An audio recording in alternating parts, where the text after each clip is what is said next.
mendapatkan janji pemeliharanya. Mari kita bersama-sama, kita bangkit berdiri, kita sambut kebenaran firman Tuhan. Kita naikkan pujian ini bagi Tuhan. Kami percaya Tuhan, Kau yang berjanji dan setia dalam kehidupan kami. Dan kami percaya akan mendapatkan janji setia dari Tuhan, memelihara hidup kami sempurna sampai kepada kesudahan yang luas. Haleluya. Terima kasih Tuhan.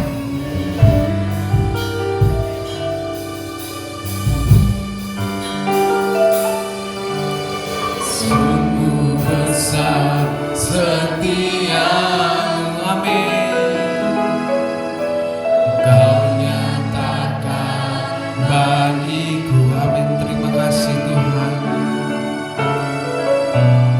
Kau Bapa yang selalu mengerti isi hatiku.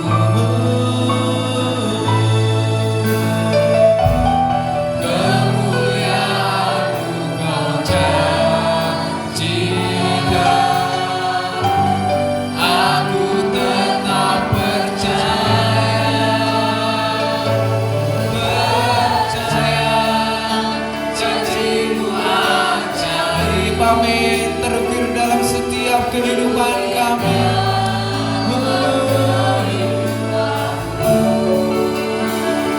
Ku berserah di dalam kekuatan-Mu, hanya Kau segalanya bagiku.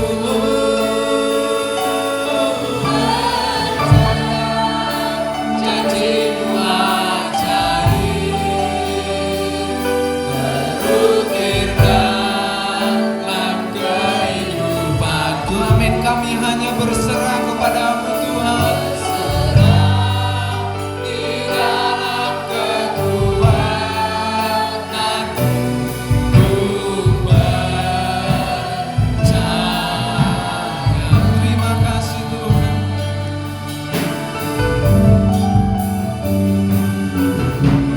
Sungguh besar setia.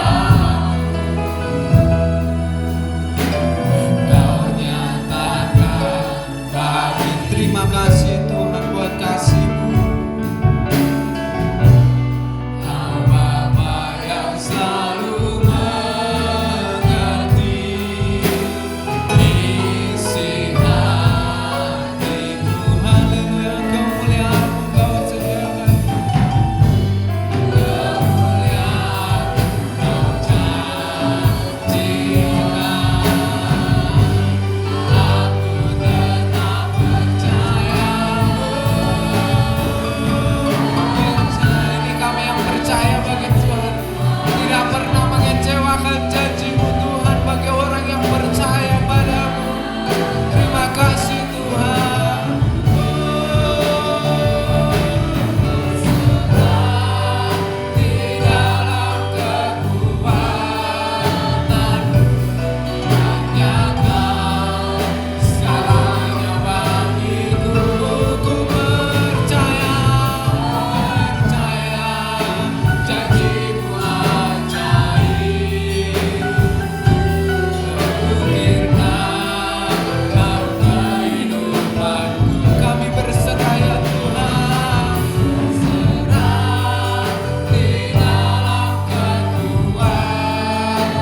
pelaksana dari rancangan Tuhan, sebagai pelaksana dari keputusan Tuhan. Terima kasih Tuhan, terima kasih, terima kasih Bapa. Di dalam nama Tuhan Yesus Kristus, kiranya pengajaran firman-Mu terus menerangi hati kami, jiwa kami, akal, budi kami, pikiran kami, sehingga seluruh hidup kami terus dibaharui oleh kuat kuasa firman. Seluruh hidup kami dibawa kepada satu pertumbuhan yang pasti oleh karena kebenaran firman. Terima kasih Bapa, terima kasih. Terima kasih kami sambut kebenaran firman. Layakkan kami oleh kuasa darah pengorbanan Tuhan. Kau mentahirkan kami, mengampuni segala cacat salah kami, sehingga kebenaran firman-Mu terus mengerjakan kami. Dalam nama Tuhan Yesus Kristus. Amin. Silakan. Yesus, oleh karena kasih-Nya, pagi ini kita kembali bersekutu bersama untuk bersyukur, memuliakan Tuhan, mengagungkan Tuhan, dan kita boleh mempelajari, boleh menerima bagian dari apa yang menjadi maunya Tuhan dalam hidup kita. Saudara terkasih dalam Tuhan, dipercaya menjadi pribadi yang bijaksana, dipercaya kuasa yang menjadikan gereja Tuhan boleh bertumbuh, bertindak secara bijaksana, memahami bahwa dirinya sebagai imamat rajani yang harus berbuah-buah, yang harus menjadi berkat di tengah-tengah situasi yang semakin tidak menentu, di mana kepastian hidup manusia seakan di awang-awang. Tetapi kita harus ngerti, kita harus belajar paham bahwa ketika Tuhan sudah menetapkan, maka kita harus paham bahwa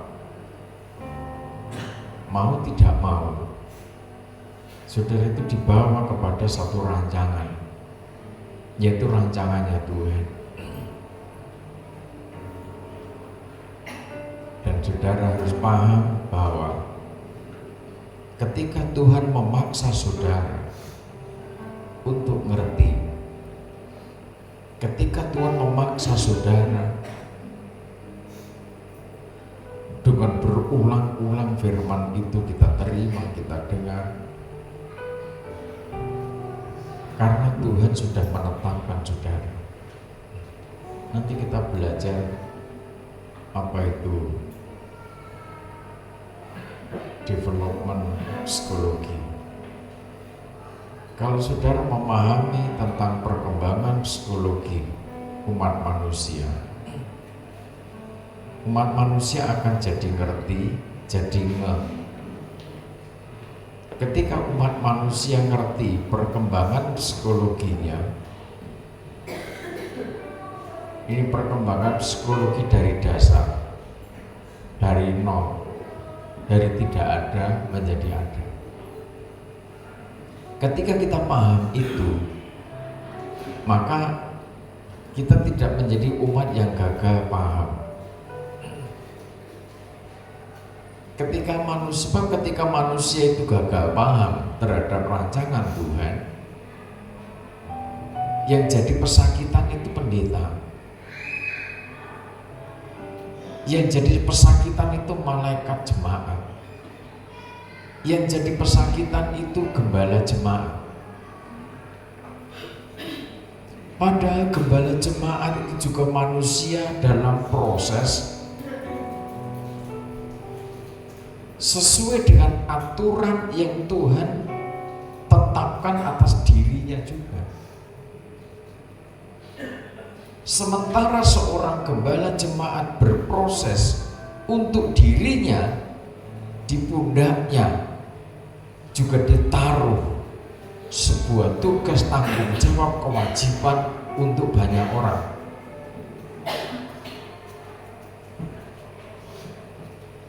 Saudara yang terkasih dalam Tuhan, maka ketika kita belajar bagaimana intelijensi spiritual itu dipercayakan dalam hidupnya gereja Tuhan, sebab hanya gereja Tuhan yang dipercaya, yang memiliki intelijensi spiritual, itu yang layak menyambut kedatangannya. Yang bodoh tidak boleh masuk.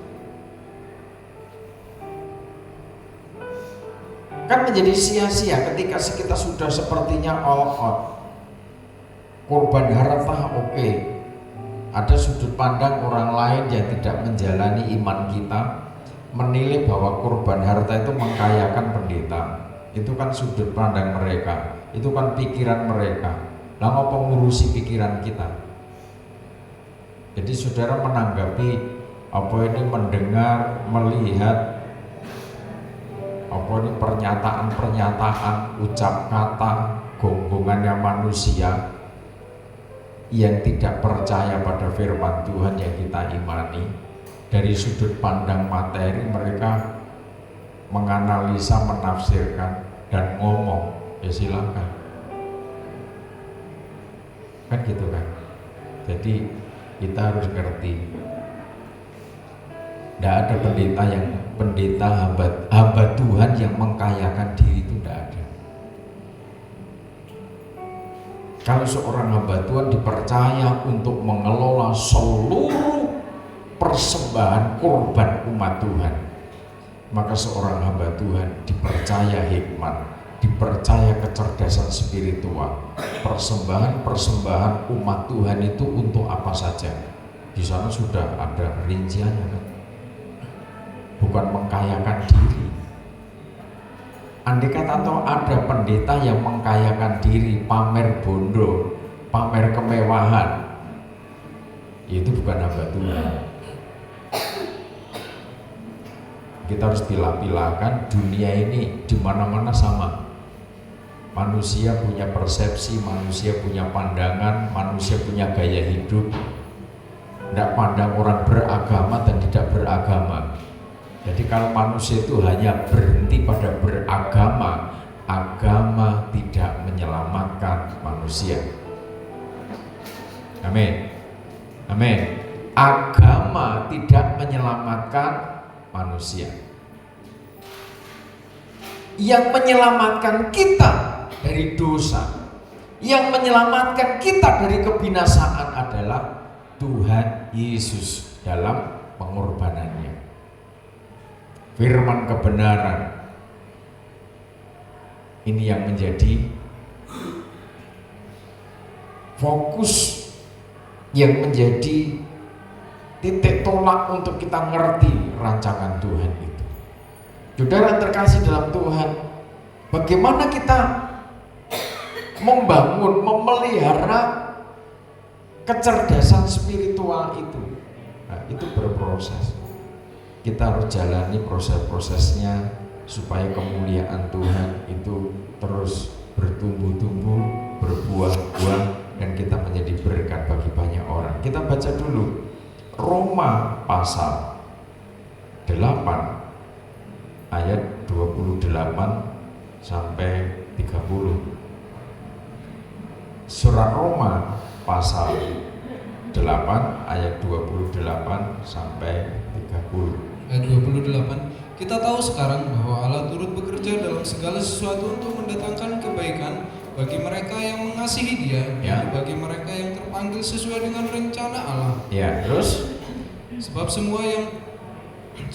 semua orang yang dipilihnya dari semula, mereka juga ditentukannya dari semula untuk menjadi serupa dengan gambaran anaknya, ya, supaya ia, anaknya itu, menjadi yang sulung di antara banyak saudara. dan mereka yang ditentukannya dari semula, mereka itu juga dipanggilnya, dan mereka yang dipanggilnya, mereka juga dibenarkannya, dan mereka yang dibenarkannya, mereka itu juga dimuliakannya. ya, siapa yang tidak merindukan hidupnya dimuliakan? Mulia, berharga, pantas, bernilai. Sesuatu yang mulia itu kan bernilai. Dimuliakan karena bernilai, dimuliakan karena pantas, dimuliakan karena layak. Nah, bagaimana supaya kita layak, supaya kita pantas, supaya kita berharga? Sebab dengan kondisi kita berharga, pantas, layak, maka baru dimuliakan. Kalau Tuhan tidak turut bekerja dalam segala sesuatu atas hidup kita, maka kita ini sia-sia. Hidup kita ini menjadi sia-sia. Dikatakan kita tahu sekarang bahwa Allah turut bekerja dalam segala sesuatu untuk mendatangkan kebaikan bagi mereka yang mengasihi Dia. Mendatangkan kebaikan. Allah turut bekerja untuk mendatangkan kebaikan, tetapi bagi yang mengasihi Dia. Jadi kalau berdoa, saudara yakin bahwa saudara mengasihi Tuhan. Sebab ketika saudara yakin, saudara tetapkan bahwa saudara itu betul-betul all out mengasihi Tuhan, Tuhan pasti turut bekerja dalam hidup. Dia mendatangkan kebaikan untuk saudara. Allah turut bekerja dalam situasi yang sulit. Allah turut bekerja. Orang tidak bisa mikir, tapi saudara punya kecerdasan spiritual. Allah turut bekerja dalam hidupmu. Amin. Amin. Jadi logos itu begitu. Ketika dia berkemah, dia yang mengambil alih. Sudah bayangkan ketika roh itu mengambil alih. Ada yang suka pewayangan? Ada yang suka pewayangan? Wayang. Saya itu dari kecil suka itu budaya, memang budaya Jawa, tapi di-upgrade, dikolaborasi dari budaya luar juga.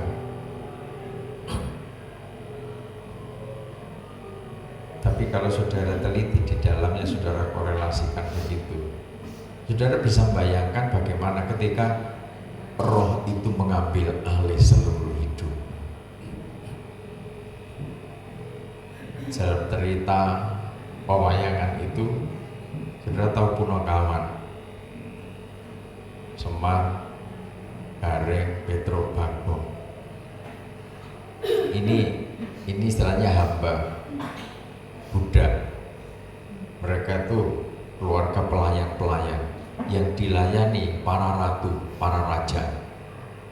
Mulai dari raja-raja itu masih bayi, bahkan belum lahir, Punakawan ini sudah ada. Seakan mereka tidak punya kesaktian, tetapi ketika menghadapi musuh yang begitu berat, bukan tandingannya, ada kesatria-kesatria Pandawa yang dia ambil alih. Bagong yang dulu tidak bisa ngapa-ngapa, maka hidupnya itu diambil alih. Kesatria Pandawa itu masuk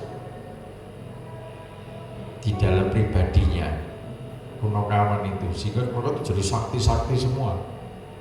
Analoginya begitu. Kalau saudara itu Tuhan itu mengambil alih seluruh hidupmu.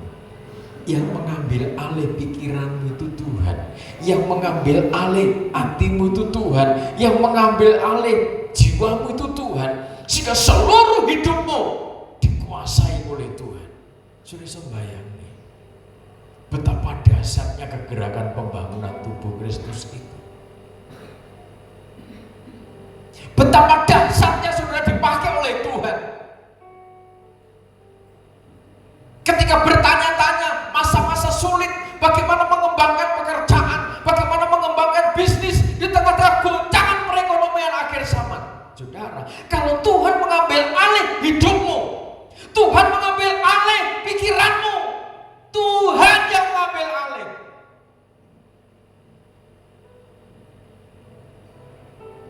Setan mengambil alih jasadnya orang, orang itu jadi sakti.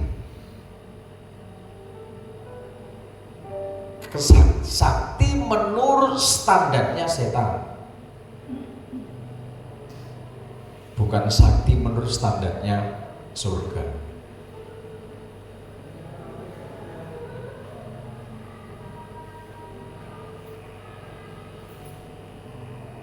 Tuhan menggenapi janjinya.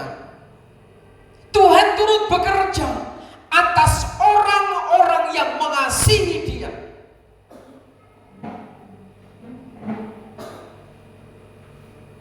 Ketika kita mengasihi Dia, maka tidak perlu kita bertanya-tanya, Tuhan, kenapa hidupku tidak cepat dipulihkan? Kenapa penyakitku tidak cepat dipulihkan oleh Tuhan? Kita tidak perlu bertanya-tanya. Tuhan pasti mendatangkan kebaikan. Semua direka oleh Tuhan menjadi kebaikan. Semua direka oleh Tuhan menjadi kemuliaan bagi Tuhan. Manusia saja yang seringkali bodoh dipelihara. Kebodohan, kedunguan, kedegilan itu dipelihara dalam hidupnya.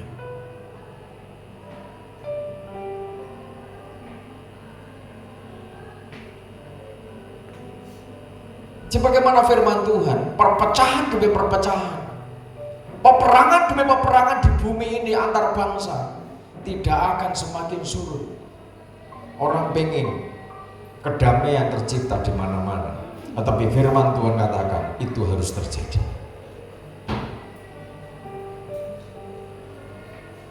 Posisi pelaksana pembangunan tubuh Kristus, personel-personel tim kegerakan pembangunan tubuh Kristus, para bintang, sosok kaki Dian Emas. Saya bisa bayangkan, saya renungkan, kadang baca-baca sampai pagi, meditasi sampai pagi, kadang menyembah.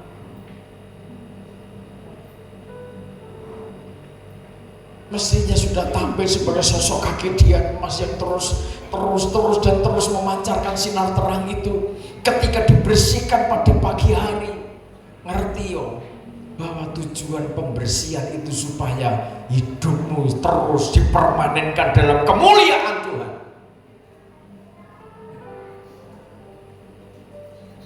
Terus waktu berganti dibersihkan lagi, kotoran itu dicepit lagi. Itu yang seringkali mendatangkan. Kenapa memelihara angus? Sesuatu yang kotor itu terus dipertahankan. Sehingga ketika imam itu mencepitnya, mengkoreknya, membersihkannya, justru tidak rela kalau kejahatan itu dibuang.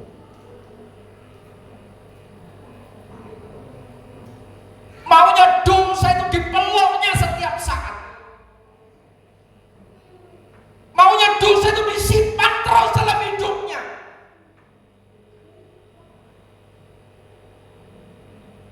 Saudara mau mengatakan aku mengasihi Tuhan dengan segenap hati. Adalah Tuhan turut bekerja mendatangkan kebaikan atas orang-orang yang mengasihi Dia. Orang yang mengasihi Tuhan itu dididik, ditegur, dihajar.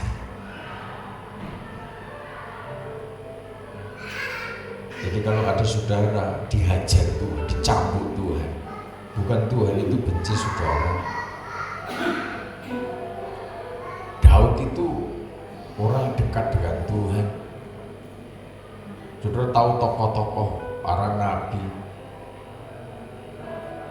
Ayub itu orang saleh. Tapi orang menilai Ayub kena kutuk. Daud kena kutuk.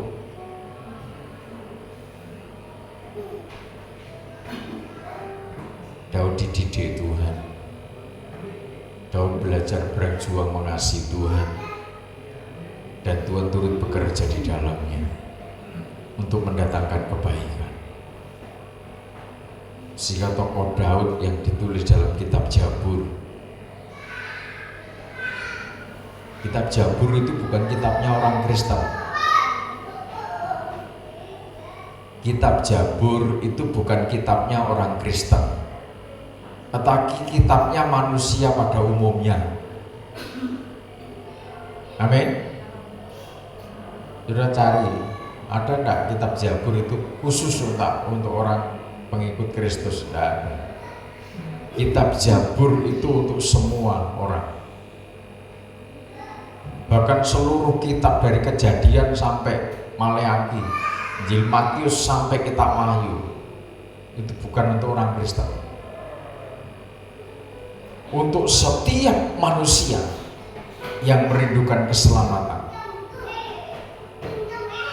Saudara terkasih dalam Tuhan, Tuhan turut bekerja mendatangkan kebaikan bagi semua, bagi mereka yang mengasihi Dia,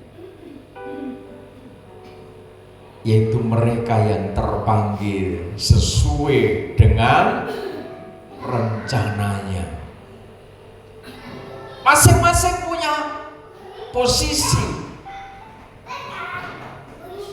Masing-masing dipanggil oleh Tuhan untuk menempati tugas tanggung jawab, dipercayakan atas masing-masing pribadi. Ketika Tuhan memilih saudara dari semula, Rasul Paulus katakan, saudara dipilih oleh Tuhan. Saudara dipilih untuk melaksanakan rancangan-rancangan Tuhan itu. Karena yang saudara kerjakan itu adalah rancangan Tuhan, Tuhan punya tanggung jawab untuk memfasilitasi saudara.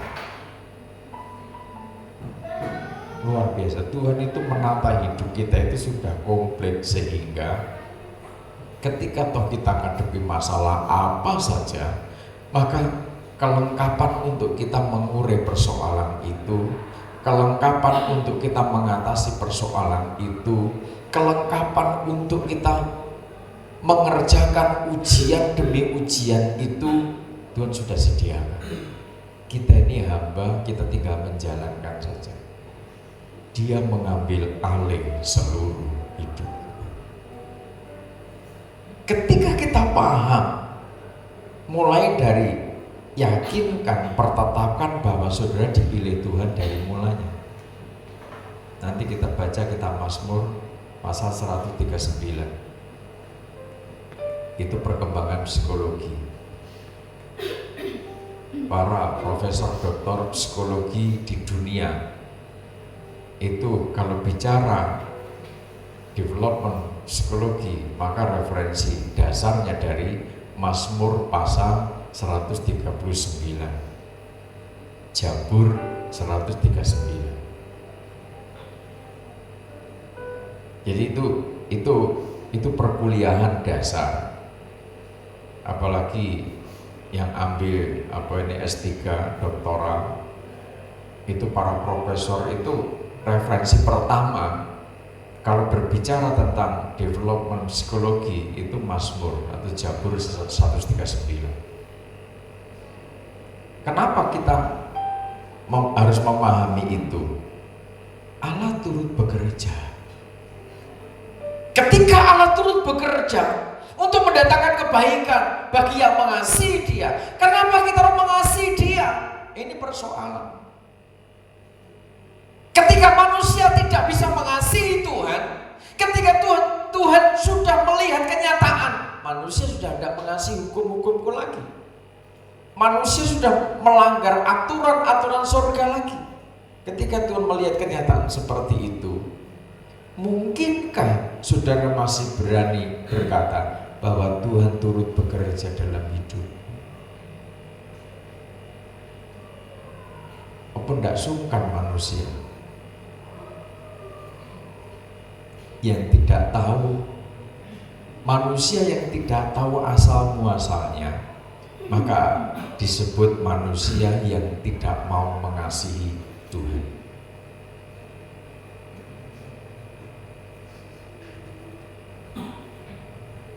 Manusia yang kenapa manusia tidak bisa mengasihi, tidak mau mengasihi Tuhan dengan segenap hati, jiwa, akal budi dan seluruh hidupnya?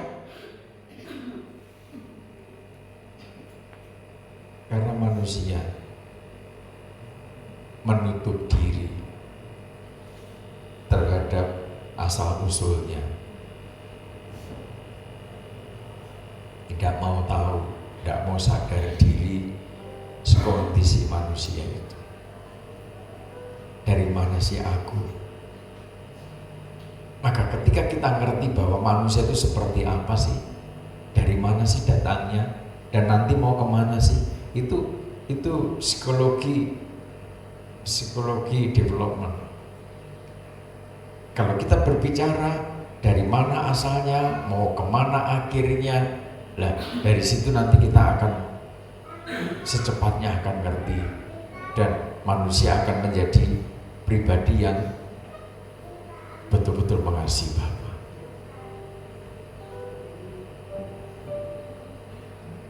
Dia yang sudah datang dalam penderitaan,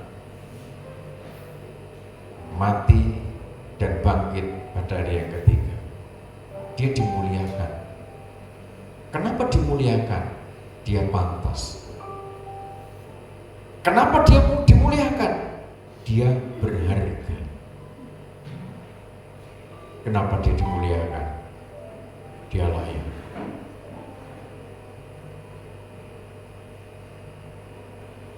Manusia yang tidak mau menerima kenyataan hidupnya, aku dari mana dan mau kemana, maka sulit rasanya untuk bersyukur, untuk mengasihi Tuhan. Nah, nanti dari situ akan terjadi penyimpangan psikologi namanya. Ketika manusia, di dalam jati diri manusia itu ada error psikologi, human error psikologi itu terjadi atas diri manusia, maka yang dikedepankan bukan Tuhan dalam hidupnya, tetapi yang dikedepankan adalah materi. Itu bagian dari penyimpangan psikologi. Jadi kita harus paham, kita harus sadar bahwa perjalanan hidup kita ketika Tuhan itu mempercayakan, seberapa sih yang Tuhan percayakan dalam hidup saudara? Kecerdasan seperti apa sih? Talenta seberapa sih? Itu semua karena Tuhan yang memilih saudara sejak dari awal. Bukan karena saudara sudah pintar lalu dipilih Tuhan, bukan karena saudara kaya terus dipilih Tuhan, karena cakap, ganteng, cantik, karena kelebihan-kelebihan yang saudara miliki. Ini loh kasihnya Tuhan, kasihnya kerajaan surga yang dianugerahkan kepada kita manusia berdosa. Justru ketika manusia tidak berdaya, ketika manusia itu penuh cacat celah, ketika manusia itu gagal, ketika manusia itu tertawan dosa, ketika manusia dalam pesakitan, di situ kasih Tuhan itu menjadi nyata.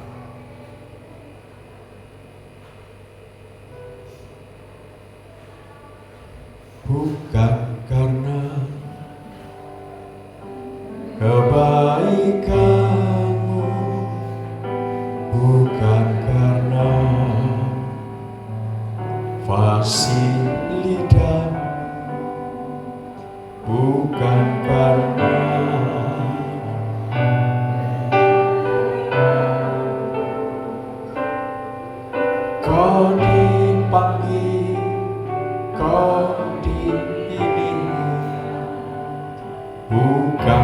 karena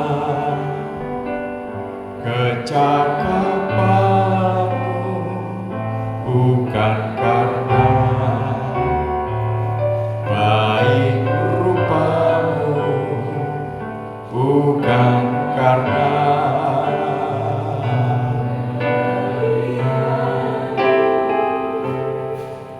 kau dipilih, kau dipakainya.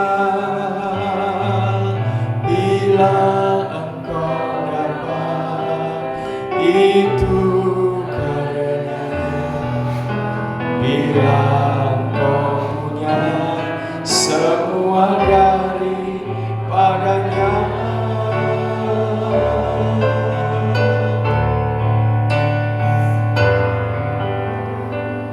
karena diberikannya pada kita semua anugerahnya,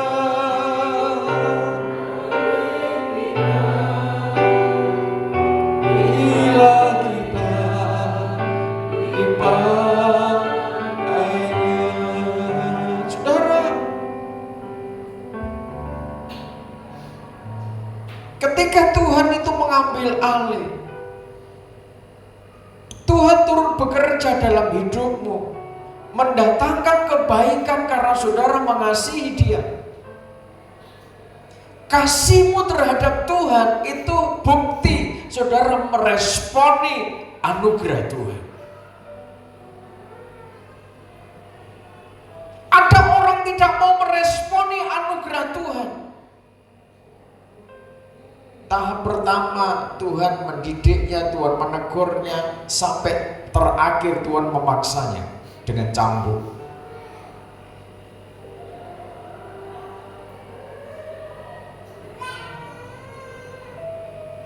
Respon umat Tuhan ketika dalam titik kesadaran masing-masing harus ngerti. Saudara, jangan bingung ketika diberkati Tuhan dengan kesehatan, dengan kekuatan, dengan fasilitas. Jangan jadi bingung, jangan jadi bodoh ketika saudara bisnismu dibuat oleh Tuhan berkembang di tengah-tengah kesulitan.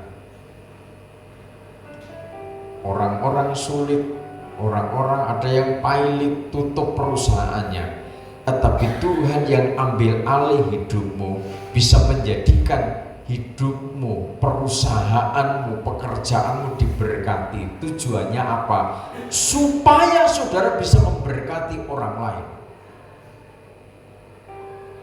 Ingat, saudara punya tugas. Ketika berkatmu bertambah, program untuk pribadimu tolong dikontrol. Orang jadi gelap mata ketika sudah pegang uang yang tidak biasanya dipegang. Orang biasanya pegang 2 digit, 3 digit, pol-polnya 5 digit. Mungkin begitu. Ketika dikasih 10 digit, dikasih 100 digit, apalagi dipercaya 1000 digit. Yang diperbesar program keluarga, yang diperbesar program pribadinya.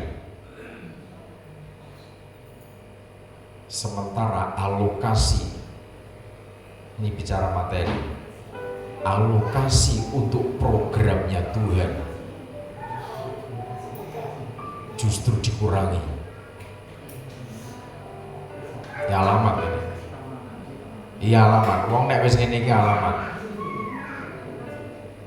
Alamat ditumpes sama Tuhan dan dipres lagi. Karena apa? Ndak jujur. Dikasih 10 talenta, dikasih 5 talenta, kembangkan jadi 10 bahkan berlipat-lipat. Justru malah lupa tanggung jawab. Bahwa di pundaknya dipercayakan tanggung jawab memperlengkapi kegerakan pembangunan tubuh Kristus. bahwa di pundaknya dipercayakan tugas-tugas untuk misi penyelamatan bagi jiwa-jiwa.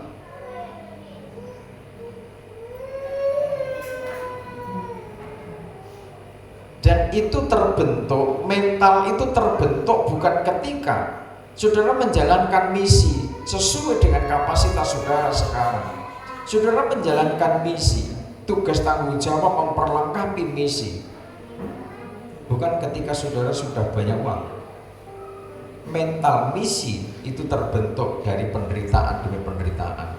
Empatimu terhadap jiwa-jiwa sudah sangat tinggi, sehingga ketika hatimu teruji, wadahmu teruji, sudah dimurnikan semua, sudah dipandang layak semuanya, maka kemampuan yang saudara miliki itu di-upgrade oleh Tuhan, diperlengkapi oleh Tuhan. Manajerial yang Tuhan percayakan dalam hidup saudara dihidupkan kembali, digairahkan, dikobarkan lagi oleh Tuhan.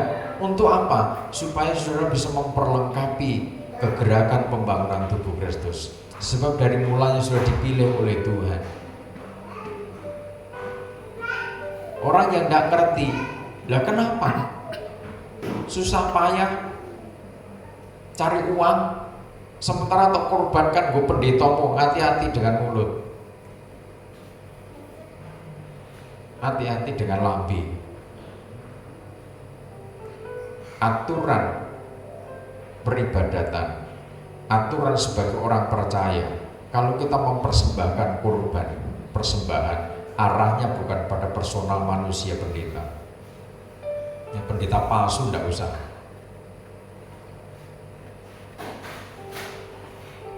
Seorang hamba Tuhan dipercaya untuk mengelola itu, mendoakan itu. Setelah itu tentunya didistribusikan sesuai dengan keperluan. Keperluan apa? Tuhan percayakan kita punya yayasan. Yayasan untuk apa? Yayasan sosial, kemasyarakatan.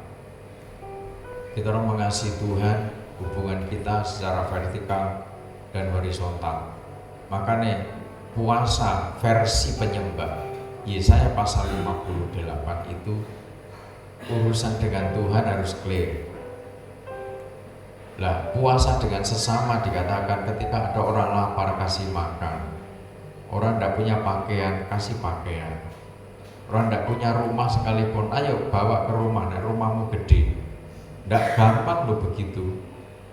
Nah terus piye? Mosok kudu ngono kabeh? Tidak, kita punya yayasan, kita punya base camp. Sebab tidak mudah saudara ngopeni wong, itu gak gampang. Apa meneh wong liya? Wong liya artinya apalagi orang di luar iman. Seiman saja saudara ngopeni orang yang seiman. Kalau ketemu 1 jam 2 jam tidak ada masalah. Tapi kalau continue sehari 2 hari, seminggu 2 minggu, sebulan 2 bulan, itu enak kalau sudah tidak dipanggil Tuhan mengopeni wong. Nah gitu kan. Jadi ngopeni wong itu kasih karunia, itu talenta tersendiri. Nah makanya kita fokuskan. Jadi yayasan sumber aliran air hidup bukan untuk mengkayakan pendeta Yohanes, tidak. Untuk apa? Kaya.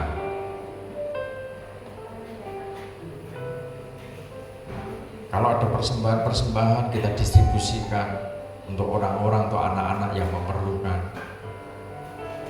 Ada anak tidak dikehendaki oleh satu keluarga, dipersembahkan, diserahkan ke yayasan sumber aliran air hidup, kita terima. Itu jiwa, itu berharga di mata Tuhan. Kita kan tidak ngerti anak-anak yang sekarang dititipkan di yayasan, saudara kan tidak ngerti. Musa itu juga dibuang. Lah kok satu saat Musa jadi pemimpin loh?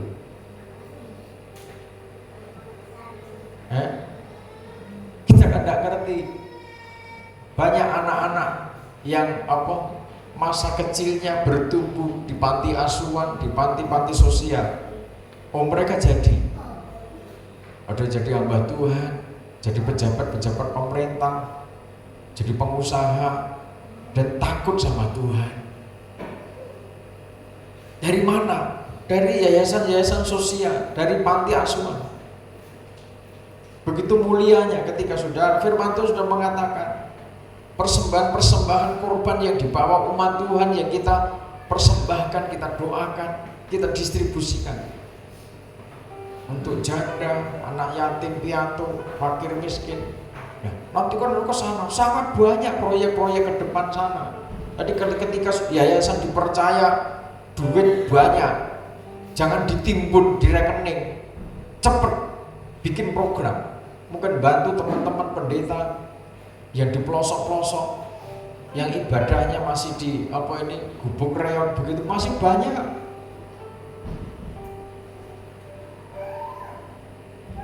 Sebab itu saya pesankan dari sekarang, Tuhan itu turut bekerja. Tuhan mau ambil alih seluruh hidup saudara. Sebab bayangkan ketika Tuhan ambil alih seluruh hidupmu untuk mendatangkan kebaikan dalam hidupmu, sehingga hidupmu berharga, hidupmu dimuliakan, pantas dimuliakan.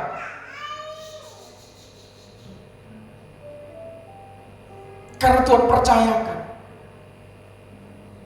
Jangan merasa itu milikmu. Dalam waktu hitungan detik, kalau sudah kemilikan dengan apa yang Tuhan percayakan dalam hidupmu, habis lenyap kok dalam hitungan detik.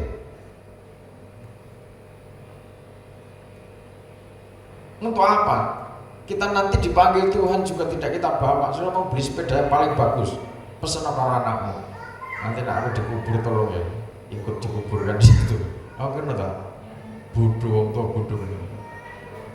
Selagi masih kita ada kesempatan lain, manfaatkan untuk pelayanan.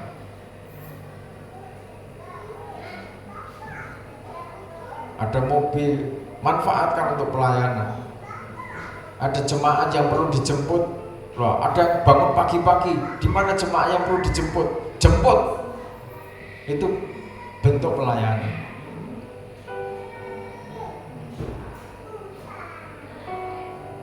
Kita harus berpikir misi, berpikir kesatuan, rasa gede-gede. Tapi dari yang kecil itu kita setia. Dari yang kecil harus setia. Saudara kelola usaha itu dengan setia. Mungkin ada jualan apa kita, tapi setia, kerjakan dengan setia, dengan tekun. Bagaimana sudah bisa mengelola pekerjaan yang besar kalau dipercayakan sudah tidak tekun? Saudara punya warung, disepakati buka jam 9, lama-kelamaan karena pagi-pagi kan tidak mungkin orang makan. Tapi sudah mengesampingkan itu, kesepakatanmu ketika waktu olor setengah jam, lama-lama harusnya jam 9 buka, ngerti jam 10 lagi buka, berkat kecabut. Karena apa? Tidak konsisten, tidak setia dengan perkara yang kecil.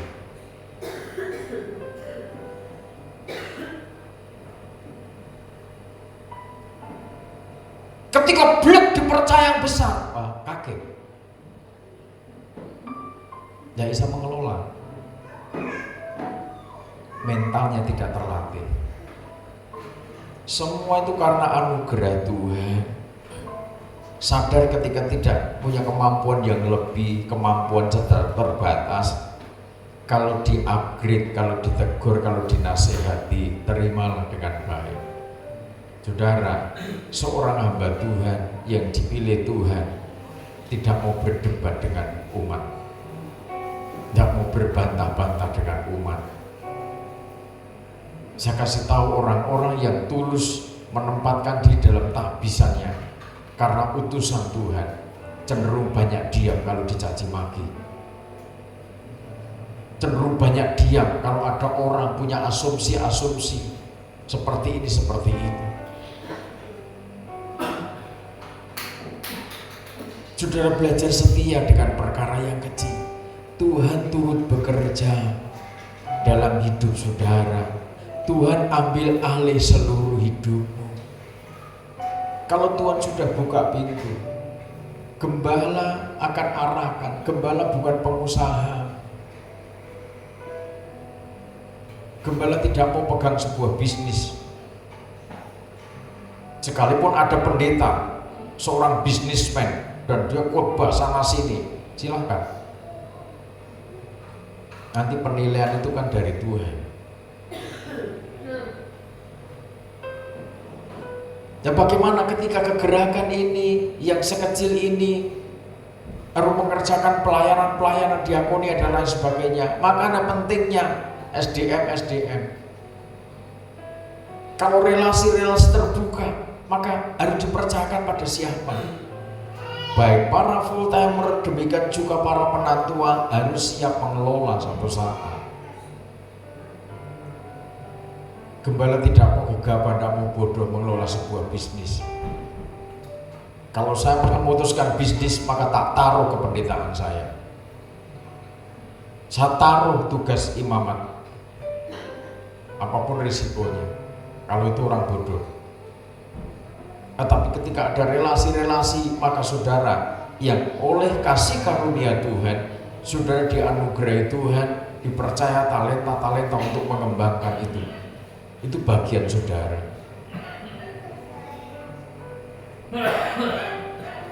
Nah, ketika saudara itu diangkat oleh Tuhan, ini pentingnya sinergi. Ketika manusia itu konseling, ketika manusia itu datang kepada seorang hamba Tuhan, seorang hamba Tuhan, gembala saudara tidak punya pendapat. Kalau saudara minta pendapat, menurut Pak Pendeta bagaimana pendapatnya kalau saya begini? Menurut Bapak, menurut Om, menurut gembala bagaimana? Saya tidak punya pendapat.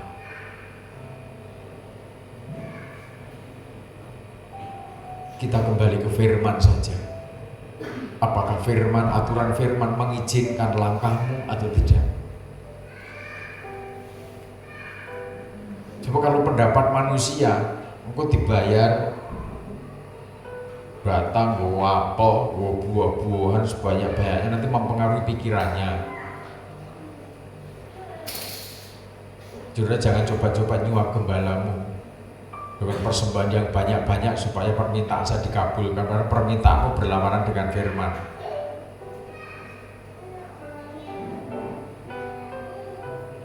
Kau terus kecewa,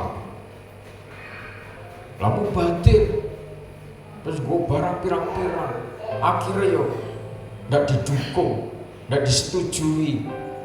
Loh, saya sudah umumkan. Kalau sudah minta pendapat, saya tidak punya pendapat untuk langkahmu. Tetapi ayo kita ini dalam aturan firman, yang kita ikuti firman saja supaya awake dhewe aman. Amin. Amin. Bener kok gak? Sepakat apa ora? Sepakat apa ora? Ayo kita ikuti firman, karena kita ini warga kerajaan surga. Ya, pendapat manusia itu gampang berubah. Saya ingin mengasihi, nanti sore tidak mengasihi. Sekarang tempe, nanti sore ya tempe meneh. Nanti aku apa jenenge takut. Ini masjid ini oleh-olehnya rami bobo suwe-suwe menakutkan. Kenapa ini asli Ponorogo iki tempe kipas. Bahkan kapan hari itu ono sing kelupaan nang gone apa iki pintune mobil gue pirang dino nang kono kok ambune kan rada aneh ngono. Sak bungkus belum matang itu masih bungkusan itu. Nah, di sana katanya murah, digoreng enak tenan ya, iya kan? Aku pagi goreng tempe ku, sore ngono yo sigra wae ngono. Setuju aku ngono kan.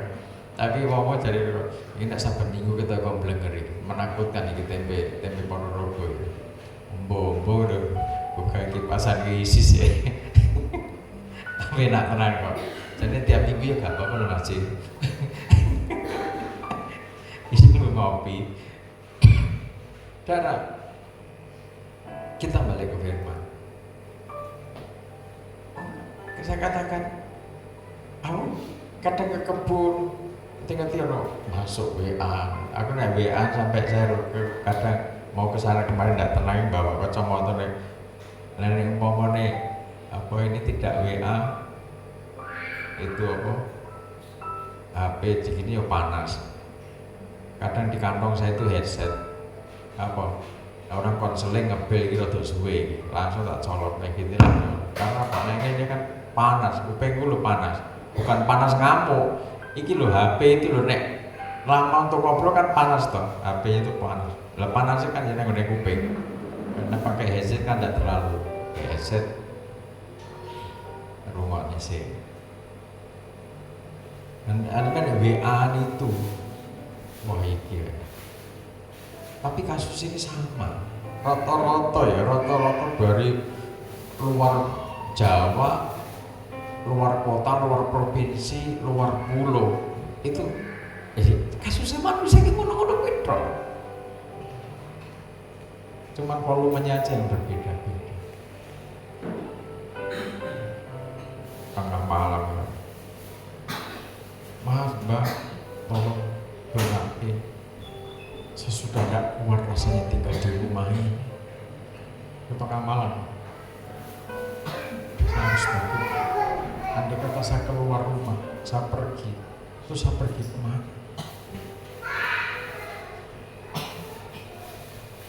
Hidup seraya saja tidak berharga di hadapan suami. Itu kalau istri, kalau perempuan. Waduh, kalau seorang laki ya gitu. Hidup seakan sudah tidak berharga lagi. Terus menurut Pak Pendeta bagaimana? Saya tidak punya pendapat. Kok Pak Pendeta begitu? Ya. Kalau saya berpendapat nanti salah, dikira saya memihak sana sini. Ayo kita datang kepada yang tidak berpihak pada siapa-siapa. Kita ikuti firman. Kalau kita ikuti firman, siapa sing salah?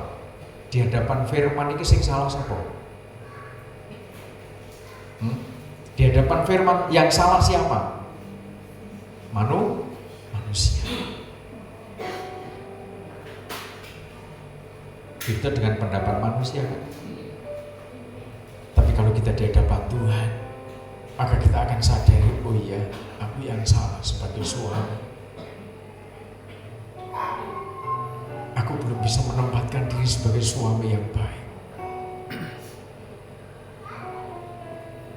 Nanti sebaliknya, yang satu juga dalam titik kesadaran, ini salah saya Pak. Saya belum bisa menempatkan sebagai istri yang baik. Saya masih jauh dari aturan firman. Itu kalau sudah ngadep bapakmu,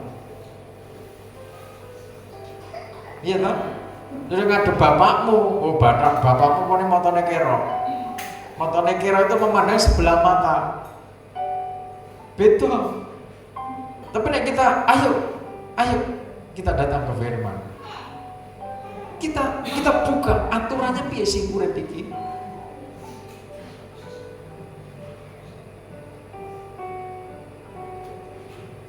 Datang ke menantu, makanya ketika anak saya ke mamine, ke saya ini gembala. Tumen hubungan saya sama anak, iki anak karo wong tua terusane, wong nek ngono ya ngono terus. Enggak begitu. Posisiku sebagai gembala atas anak. Maka ayo kita balik ke firman.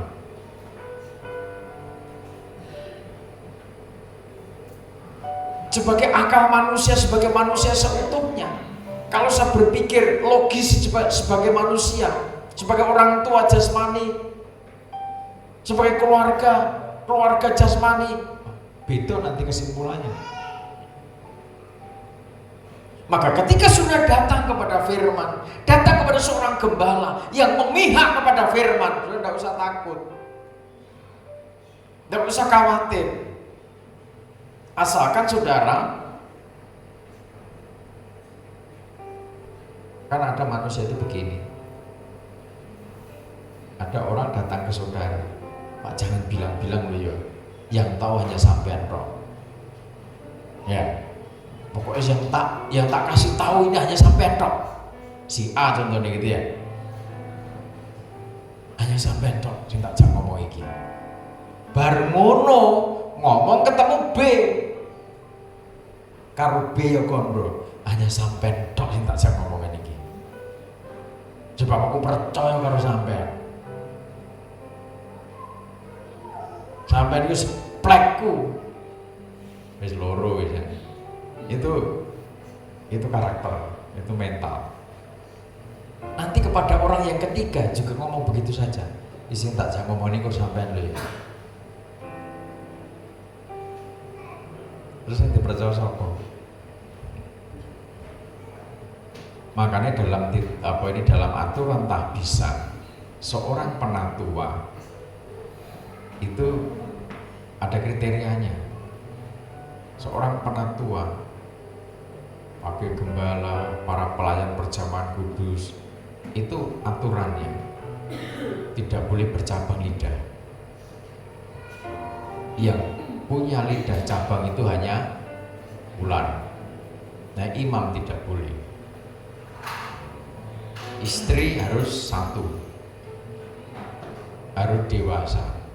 Istrinya harus cakap ngatur rumah tangga. Ono aturannya ngono itu. Baru saudara ditahbis jadi pelayan perjamuan kudus.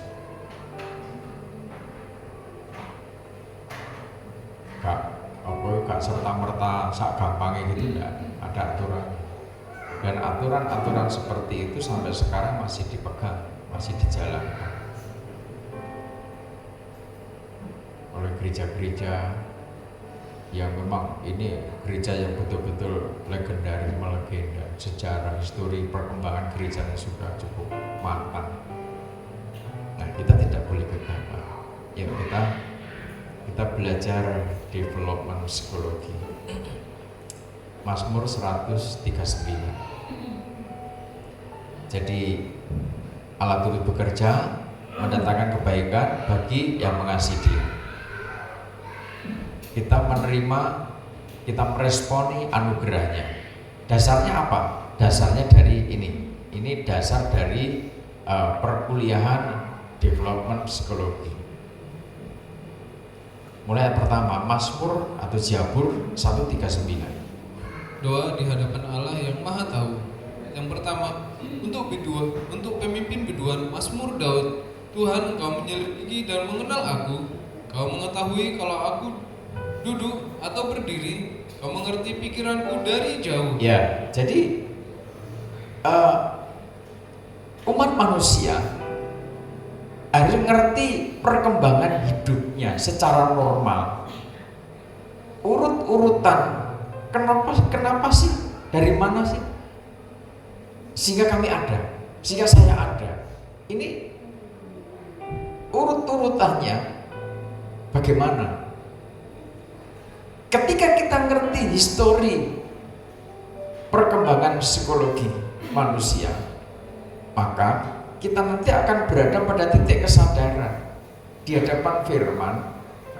Kita ini sama-sama tidak berdaya, benar. Sehingga ketika suatu saat saudara menjadi manusia yang berdaya guna, manusia yang layak, manusia yang pantas, manusia yang berharga, sudah dipoles Tuhan, ditandani Tuhan, dibentuk Tuhan sedemikian rupa. Belajarlah saudara memiliki empati yang tinggi kepada orang yang dalam kondisi lemah, tidak berdaya. Itu maksudnya Tuhan ke sana.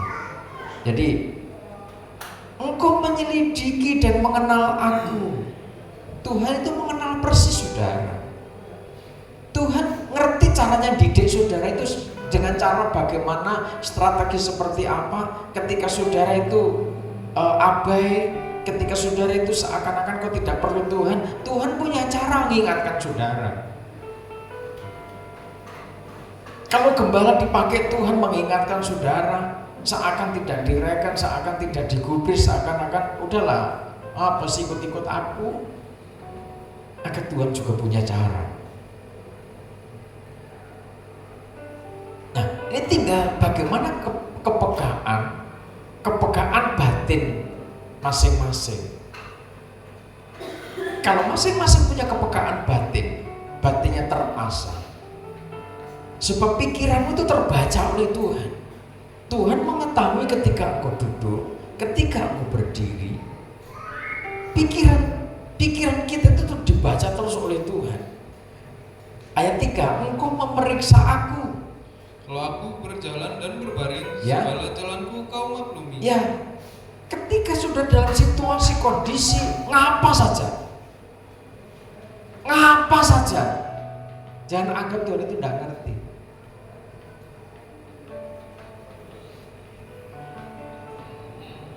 Sebab sebelum lidahku mengeluarkan perkataan, Sesungguhnya semuanya telah kau ketahui ya Tuhan. ya, sebelum saudara itu ngomong, Tuhan sudah membaca hatimu. Tuhan sudah membaca jalur pikiranmu. Sel-sel saraf otak dengan ide-ide, dengan gagasan, dengan rancangan terbaca semua oleh Tuhan.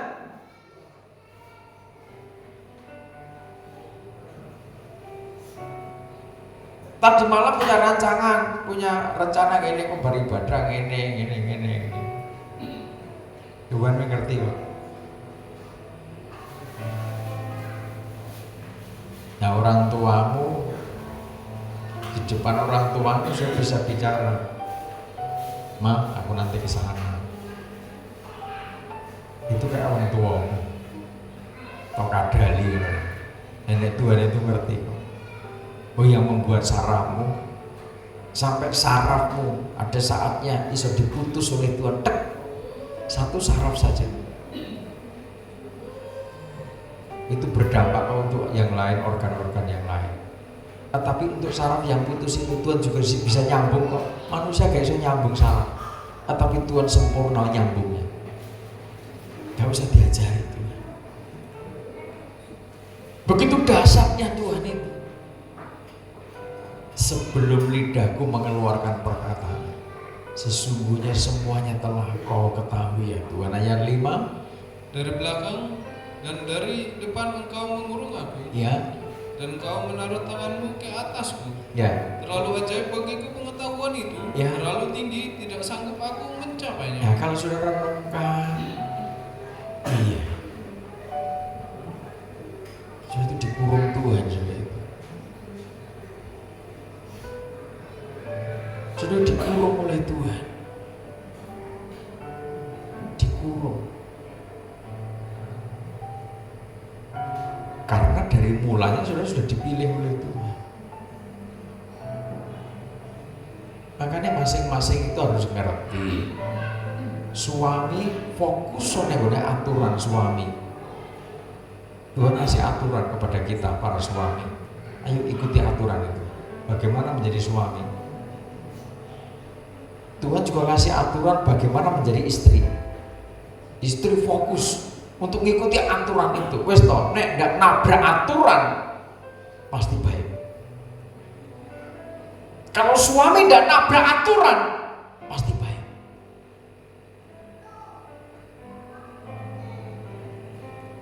Kecuali suami sakit jiwa, psikologinya menyimpang, nah itu nanti masalah itu. Demikian juga sebaliknya. Terus terlalu ajaib dikatakan, terlalu ajaib hikmat marifat itu. Sudah dikurung Tuhan loh. Saya itu kalau mendengar kesaksian-kesaksian bagaimana baik ini kesaksian seorang hamba Tuhan, demikian juga kesaksian seorang pengusaha karena memang panggilannya di situ. Karena satu hal belum ngerti apa itu panggilan Tuhan. Kalau panggilanmu bukan jadi seorang pengusaha, saudara dimodali pirang M, habis entek ludes. Tapi nek panggilan kita harus sebagai gembala jemaat, sak berat-beratnya persoalan. Pedih, perih, pahit, getir, sesak, pepes, dempes, dia tetap eksis di situ. Karena apa? Tuhan taruh hatinya Tuhan, hatinya seorang hamba.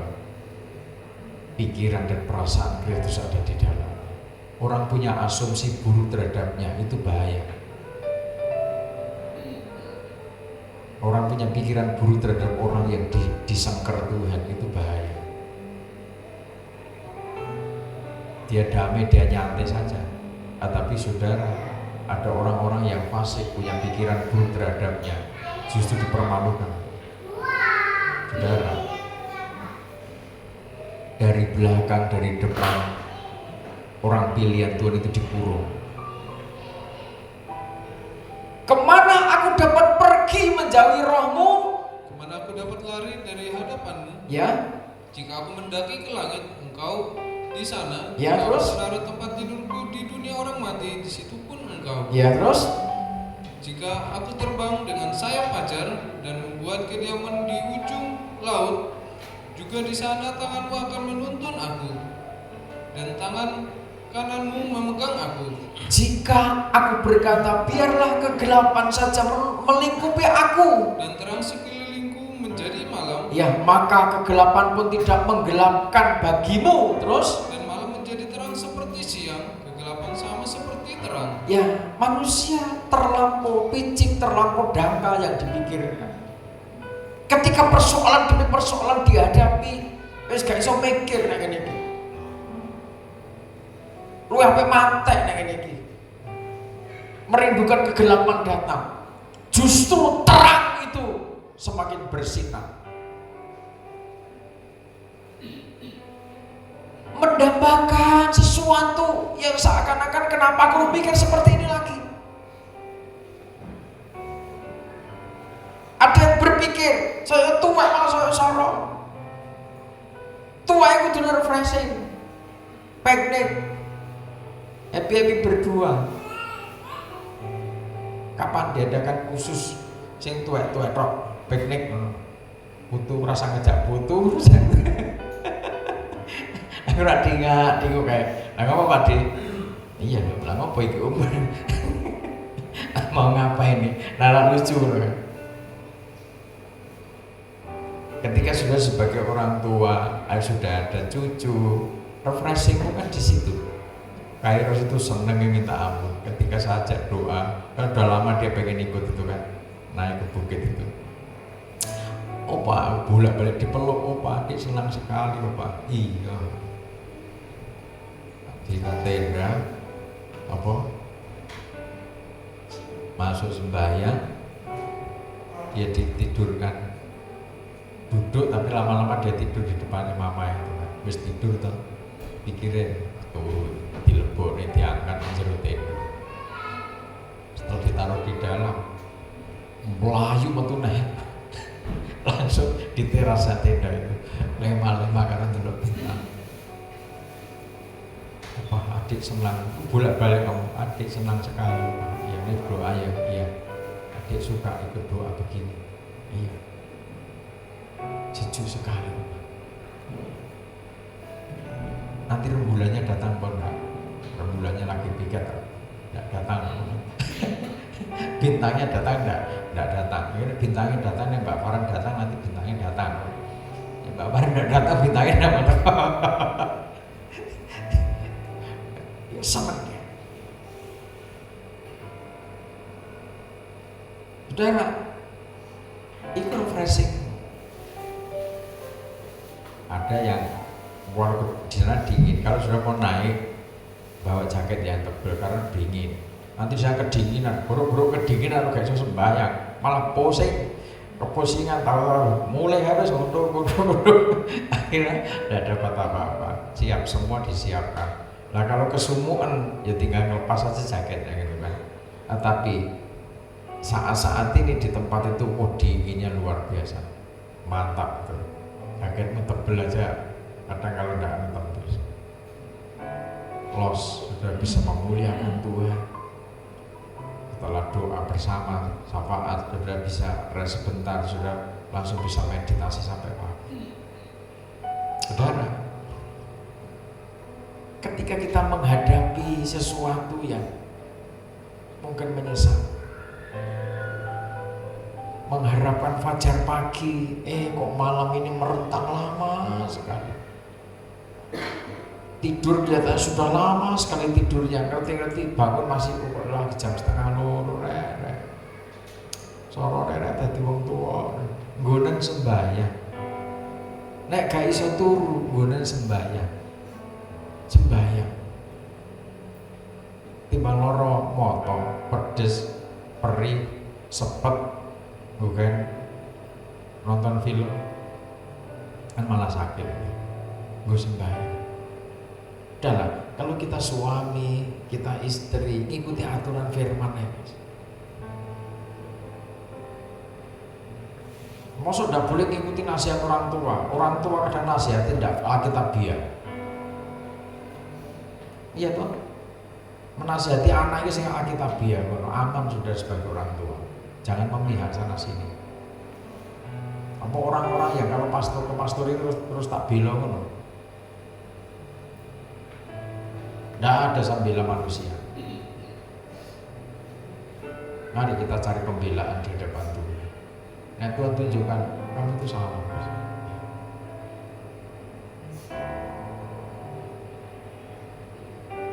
Yang kita masing-masing sadar, maka kita ini berproses semua.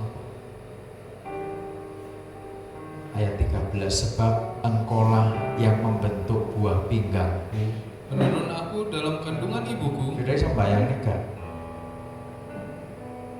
Ginjalmu dibentuk. Kata menenun berarti sedang mengerjakan. Yang mengerjakan saudara di kandungan ibu itu Tuhan.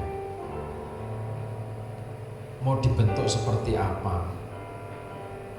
Dari air itu, dari setitik air itu Tuhan menenun saudara. Aku bersyukur kepadamu oleh karena kejadianku dahsyat dan ajaib. Ajaib apa yang kau buat Ya. dan jiwaku benar-benar menyadarinya. Ketika kita menyadari, iya, dari tidak ada menjadi ada itu karena Tuhan.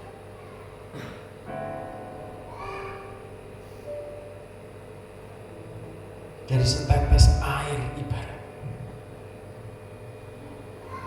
sampai seperti ini, sing garap ki sapa?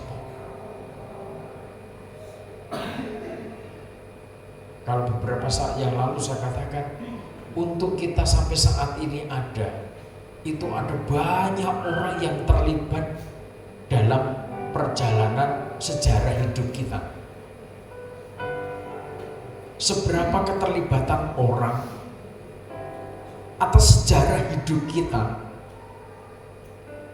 itu Tuhan yang punya otoritas. Sekecil apapun, orang mungkin menganggap Allah hanya gitu aja kok. Peranmu di dalam sejarah hidupku itu tidak seberapa. Tetapi ketika Tuhan tidak utus, Tuhan tidak pakai seseorang atau siapa untuk melakukan sesuatu pada saat itu juga, tentunya juga lain lagi ceritanya. Seringkali kita meremehkan, seringkali kita mengesampingkan, seringkali kita tidak menghargai apa yang dikerjakan orang untuk memperlengkapi sejarah hidup kita. Jadi sebagai anak bisa hitung-hitungan, ini kalau sudah keluar dari kandungan, bisa makan, bisa ini, bisa itu, terus kondisimu bersih, ya masih ngerawat baby tentunya ngerti. Anak itu gak iso ngresihi kotorane dhewe.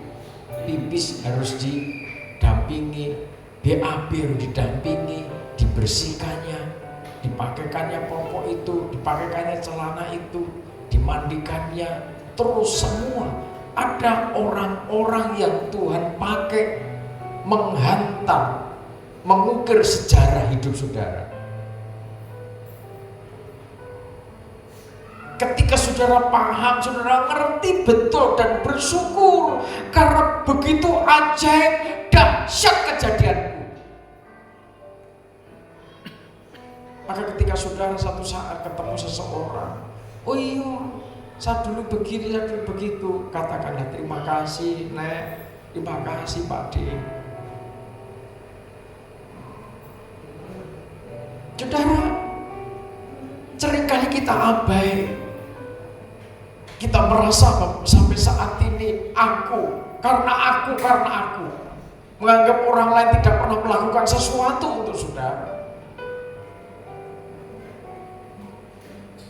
Jika saudara ego punya keputusan dengan egonya, dengan pertimbangan akalmu, dengan rasamu, jangan tidak perlu orang lain lagi. Saudara sudah cakap mungkin melangkahkan kakimu yang kuat itu. Saudara sudah cakap mungkin menjejakkan kakimu itu. Saudara tidak mau mendengar orang lain lagi. Saudara anggap bahwa prestasimu saat ini mampu untuk melangkah. Ingat, Tuhan mengurung saudara. Kemana sudah dapat pergi menjauhi rohnya Tuhan? Kemanakah aku dapat pergi menjauhi rohmu Tuhan?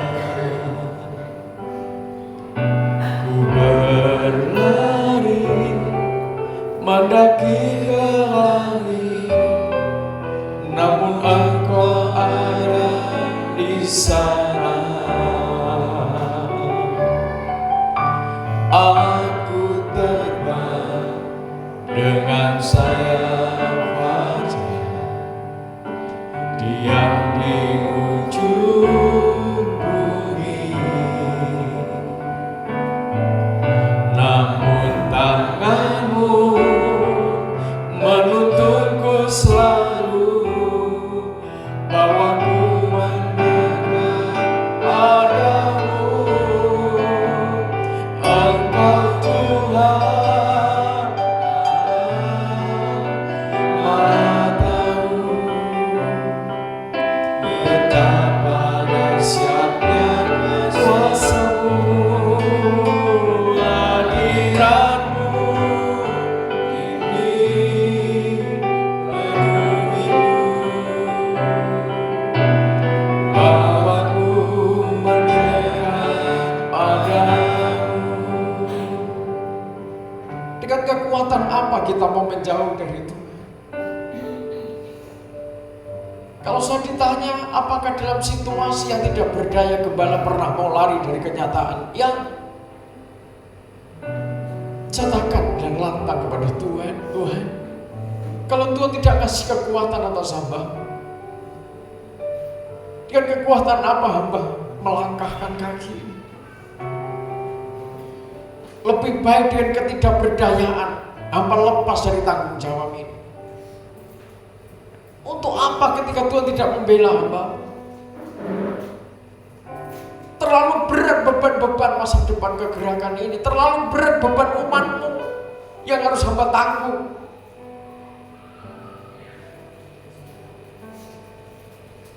Tapi ketika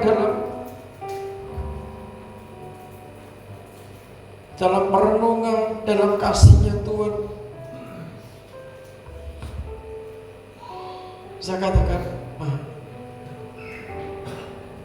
Mami siapkan aku mau naik.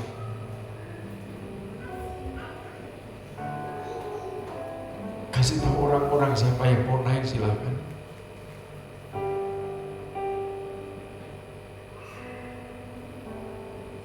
Seakan saya tidak berdaya Tuhan. Ketika Tuhan melepas hamba, dengan kekuatan apa hamba melangkah? Berikan hamba hikmat itu, berikan hamba makrifat itu, untuk hamba terus meneruskan tugas-tugas ini.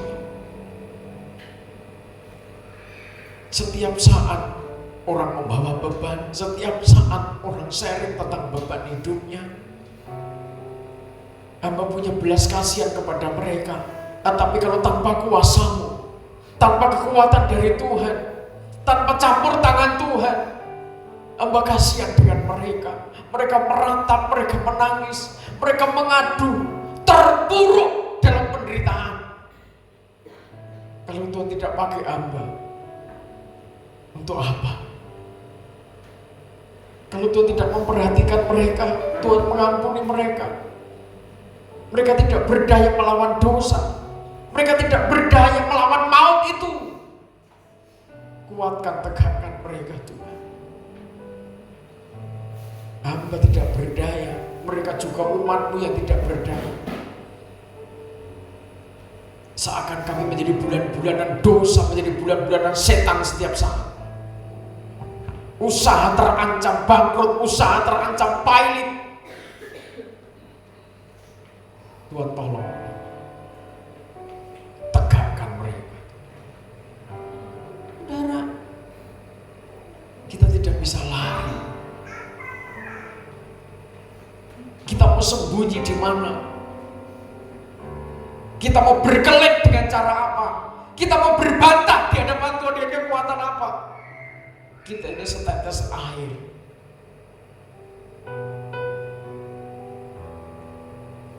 Sedikit Tuhan mengkoyak saraf-saraf kita juga tidak ada daya lagi kok. Coba kita belajar bersyukur. Biarlah langkah kita ini ikuti aja langkahnya Tuhan. Ikuti aja aturannya Tuhan. Jangan bikin aturan sendiri. Jangan membuat jalan sendiri. Jangan keraskan hati ketika Tuhan mendidik kita. Tetapi miliki kerendahan hati, miliki kelembutan hati. Tulang-tulangku tidak terlindung bagimu. Ketika aku dijadikan di tempat yang tersembunyi dan aku direkam di bagian-bagian bumi yang paling bawah. Matamu melihat selagi aku bakal anak. Dan dalam kitabmu semuanya tertulis hari-hari yang akan berbentuk. Ya, Sebelum ada satupun daripadanya. ya, semua dikontrol oleh Tuhan. Bahkan proses pembentukanmu, proses perkembangan jiwamu, proses perkembangan sarafmu dari tidak ada menjadi ada direkam oleh Tuhan. Dan rekaman Tuhan itu tidak berhenti di situ sampai nanti kepada kekekalan.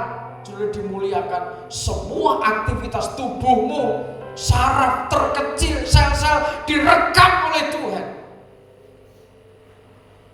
Terus kita mau bikin jalan sendiri. Kita mau pilih nasib, membangun nasib kita tanpa Tuhan.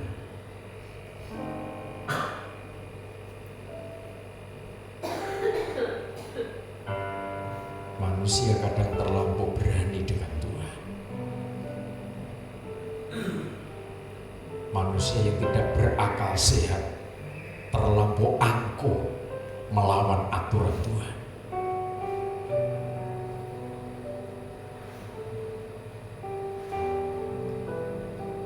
Dan bagiku betapa sulitnya pikiranmu ya Allah.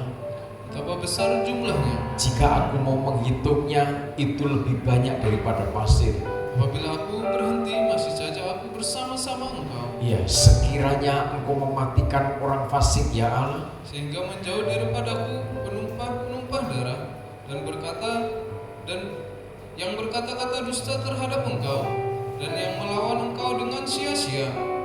Masakan aku tidak membenci orang-orang yang membenci Engkau, ya Tuhan, dan tidak merasa jemu kepada orang-orang yang bangkit melawan Engkau. aku sama sekali membenci mereka. Mereka menjadi musuhku.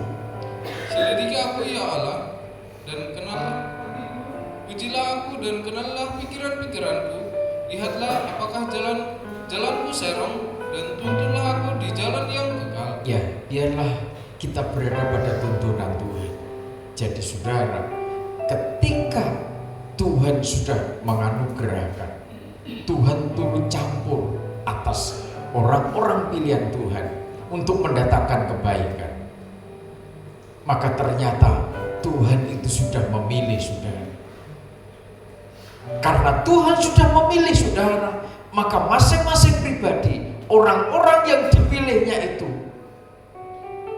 ditentukannya, dipanggilnya, dibenarkannya, lalu dimuliakan. Jadi kita tahu, kita paham bahwa Tuhan itu mau. Kita paham bahwa kita dipilih Tuhan. Orang-orang pilihannya itu ditentukan dari semula, dipanggilnya. Jalani, ikuti panggilannya, tempati apa yang menjadi tugas saudara. Job saudara di mana? Saudara dibenarkan. Ketika saudara dibenarkan oleh pengorbanannya, saudara dimuliakan. Kita tidak bisa lari dari panggilan Tuhan. Kita tidak bisa menjauhi apa yang menjadi rancangan Tuhan di dalam hidup kita. Masing-masing pribadi harus siap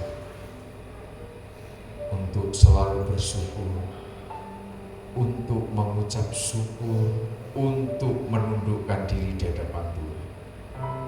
Jadilah imam-imam yang rajani, yang ngerti maksudnya Tuhan. Untuk apa sudah dipanggilnya, untuk apa sudah diangkat, untuk apa saudara dimuliakan. Kiranya Tuhan Yesus memberkati kita semua. Kemanakah kita pergi?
ternyata dengan teliti Tuhan mengerjakan tahapan demi tahapan hidup saudara.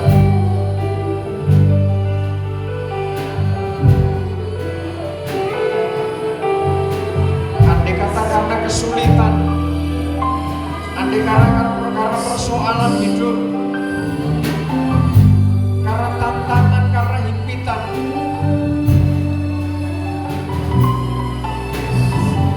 ada yang mencoba lari dari kenyataan panggilan Tuhan. Terus kekuatan apa yang saudara andalkan?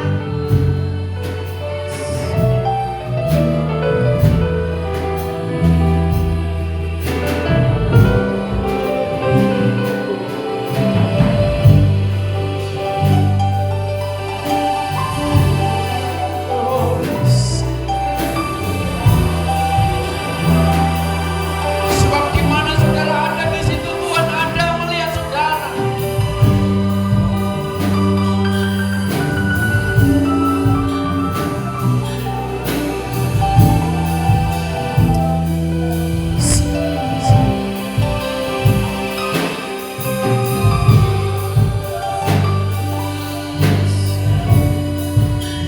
Tidak ada yang bisa melawan kekuatannya yang dahsyat itu.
Biarlah kuat kuasa tangannya yang dahsyat menuntun hidup. Biarlah kuasa rohnya mengambil alih seluruh hidup.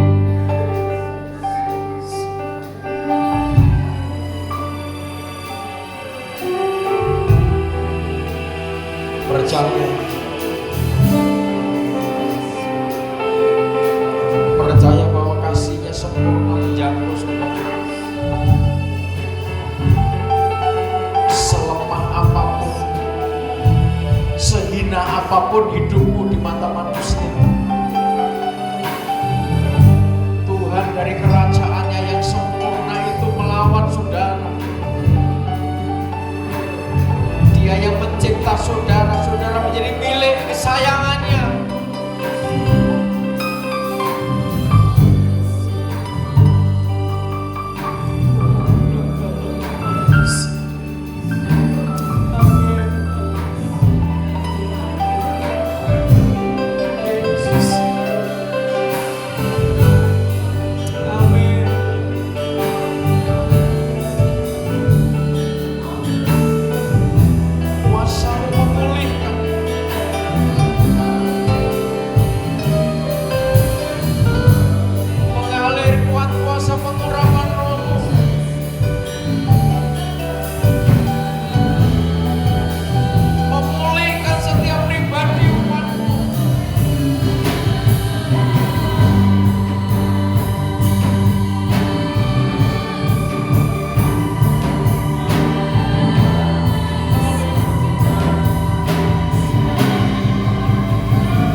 yang dahsyat.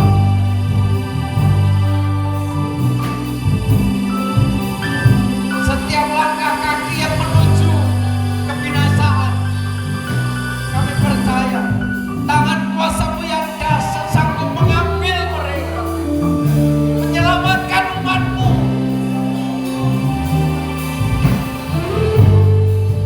Terima kasih Tuhan. Terima kasih Tuhan Yesus. Terima kasih. Menyatakan lawatan-Mu atas seluruh umat. Setiap pergumulan umat, Tuhan perhatikan. Tuhan tolong tepat pada waktunya. Kasih-Mu yang sempurna mentahirkan, mengampuni segala cacat salah kami. Terima kasih Bapa, terima kasih. Memberkati bangsa kami Indonesia. Para pemimpin bangsa kami, berikan kekuatan, kesehatan, hikmat, akal budi untuk mengerti rancangan Tuhan, menjadi pemimpin-pemimpin yang bijaksana atas negeri. Berikan juga bukti Majapahit, berkati Tuhan, seluruh masyarakat wilayah ini boleh bersinergi